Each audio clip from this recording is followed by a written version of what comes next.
शिराळाचं फौंड आणि शिराळ्याची नागपंचमी हे तर तुम्हाला माहिती असेलच, पण मंडळी, जगप्रसिद्ध नागपंचमीच्या पाठीमागचा इतिहास तुम्हाला माहिती आहे का? आणि आपल्या शिराळ्याला 32 शिराळा हे नाव कसं पडलं हे तुम्हाला माहित आहे? तर चला आज मी तुम्हाला थोडक्यात त्याची माहिती सांगतो. शिराळ्याचं मूळ नाव श्रियाले असं होतं आणि छत्रपती शिवाजी महाराजांच्या काळात तिथं 32 गावांमधून महसूल गोळा केला जायचा आणि तो महसूल शिराळ्यातील भुईकोट किल्ल्यावर जमा केला जात होता. त्यामुळं शिराळ्याचं नाव हे 32 शिराळा असं पडलं.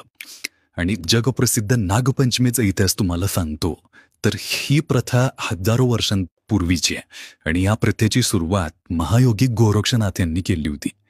लोकांच्या मनातून नागाविषयीची भीती निघून जावी म्हणून गोरक्षनाथांनी जिवंत नागांना इथं पूजलं आणि हे जे पूजन इथं झालं, ही प्रथा ही पुढे जाऊन परंपरा झाली. जी शिराळकर